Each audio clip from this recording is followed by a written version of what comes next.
kung hindi ka nagagamit ng imas, kung halimbawa, problema nyo, sir, wala po akong pagkulang ng EM1, wala po akong mapagbilan ng EM1. Ito, pwede po ninyong gawin, mas madali, wala na pong imas. So, pinakita ko po yung mga options no, kung ano yun na, wala kayong mga iba pang materials available.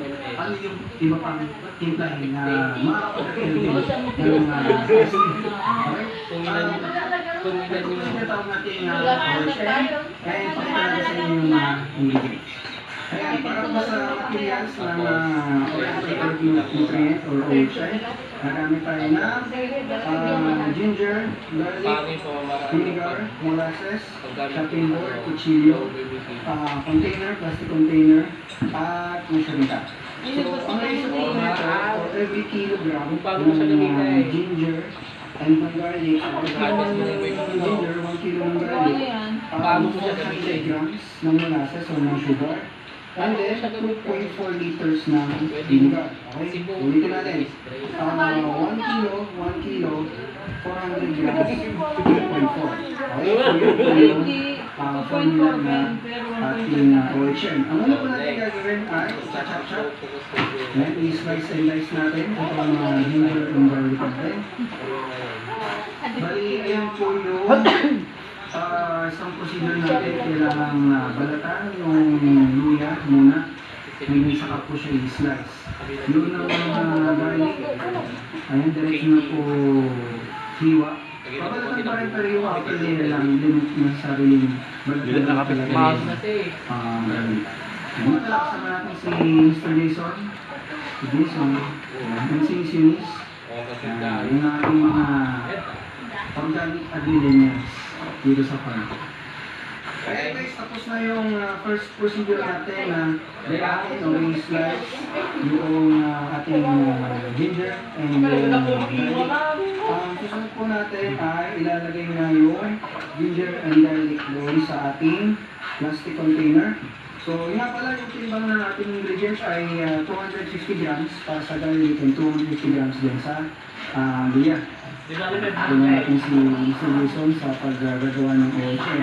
Ang ratio natin dito guys kasi 250 grams, 1/4 yung ginger garlic. Ang molasses na ilalagay natin ay 40%, no? 40%, so yun ay 100 grams ng molasses. Since 1/4 yung ating ingredient, no? So gagamit tayo ng 100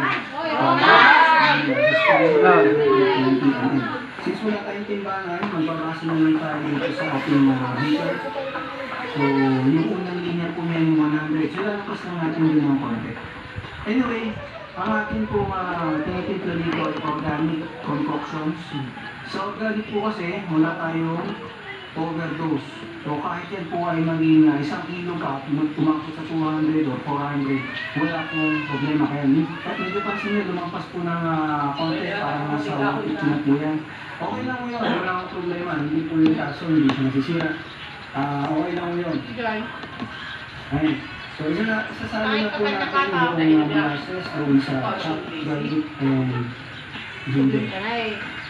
So, pagka may buhos na po yan, maghihintay tayo ng 5 days bago po ilagay yung suka. Pero, for demonstration purposes, hindi na po tayo maghihintay ng 5 days. No? Kasi, ang tagal po nun. So, iaalo na rin natin. Ngayon, lahat ng mga ingredients na para na mapakita natin. Assume na lang natin na nakalipas na yung 5 days bago natin ihalo yung suka. Magutin mo lang ako na yun. Sabi rin yung molasses, sabi siya, sabi siya pinara. Ngayon, nahalo na. So, napawan na po natin yan. Muna. So, sabihin natin, pagkain natin siya ng 5 days. Lalagay pa pa ni Mr. Jason na pabigat para lumubog yung mga solid materials natin sa ilalim ng molasses. Kaya tatakipan, lagyan po ng label. So after 5 days, ay babalikan natin lagyan ng suka. Okay, naka 5 days na tayo. After 5 days, ay, dyan nakasagana. buksan natin ulit yung ating plastic container. And then haluan na natin ng 600 ml. 600 ml ng vinegar. Kasi kung ano yung total na timbang ng mga solids natin, yun din yung equivalent na liquid. So, 250, 250, yung ginger garlic, 500, tapos 100 grams yung molasses, so total of 600. 600 ml din po yung ating nilalagay na suka. Kaya natin yung 600.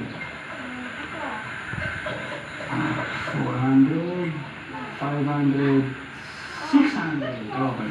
Ito po yung ihalo natin dito. Ayan. Pala guys, nakalimutan ko magitin, meron dalawang types ng OHN. OHN 1 at OHN 2. Yung OHN 1, ito na po yung ginawa natin, yun yung OHN 1. Yung OHN 2, dadagdagan nyo lang po ulit ng mga solid ingredients natin kanina, tulad ng mga sili, yung sili, makabuhay, kakawali. So yun yung mga additional ingredients na para maging OHN 2. Okay? So, itong ginagawa ko Magsama-sabalin natin ko dyan. Pero kung gusto niyo pong dagdagan niya ng solid ingredients, pwede po kayo dumiretso sa OHN2 agad by adding other solid ingredients. And let it ferment for another 10 days.